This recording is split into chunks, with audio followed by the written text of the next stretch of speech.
COVID-19 দীর্ঘ লকডাউনের পর যখন প্রথমবারের মতো ফ্লাইটগুলো চালু করা হলো, সকল যাত্রীর মনে আনন্দ এবং চোখে মুখে হাসি। প্রিয়জনের সাথে দেখা করার এই সুযোগ। কিন্তু সেই সুখ বেশিক্ষণ দীর্ঘস্থায়ী হয়নি পাকিস্তানের ফ্লাইট A303 এর যাত্রীদের। পুরো ঘটনাটি জানার পর হয়তো আপনিও শিহরিত হবেন। ধরুন আপনি আপনার নিজের বাসস্থানে নিশ্চিন্ত অবস্থান করছেন, কিন্তু হঠাৎ একটি বিশাল প্লেন আপনার বাড়িতে আছড়ে পড়ল। মুহূর্তেই চারদিকে আগুন ছড়িয়ে পড়ল। লাহোর থেকে করাচি পর্যন্ত নিয়মিত ডোমেস্টিক ফ্লাইট ছিল এটি। পাইলটদেরকে কন্ট্রোল সেন্টার থেকে দুইবার সতর্ক করা হয় তাদের অধিক উচ্চতার জন্য, তবুও তারা তা মানেনি এবং জানায় তারা তাদের উচ্চতা নিয়ে সন্তুষ্ট আছে এবং তারা ল্যান্ডিং এর জন্য প্রস্তুত। যদিও সেই ফ্লাইটের ক্যাপ্টেনের 1800 ঘন্টা ফ্লাইট আওয়ার ছিল, যেখানে তার A320 ছিল 4000 ঘন্টা।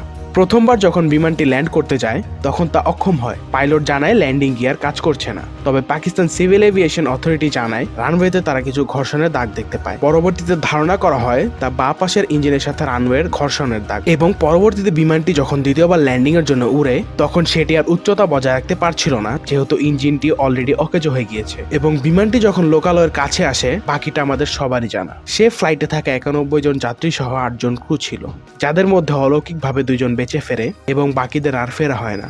এবং ভূমিবাসীদের মধ্যেও একজন নিহত হন। কমপক্ষে 25টি বাড়ি আঘাতপ্রাপ্ত হয় এবং 18টি বাড়ি একদম ধ্বংস হয়ে যায়। এটি এমন এক ঘটনা হিসেবে ইতিহাসে দাঁড়ায় যার আতঙ্ক 4 বছর পরেও কমেনি, এবং জানিয়ে চলছে এখন আন্তর্জাতিক বিভিন্ন তদন্ত এবং বেরিয়ে আসছে চাঞ্চল্য সব তথ্য।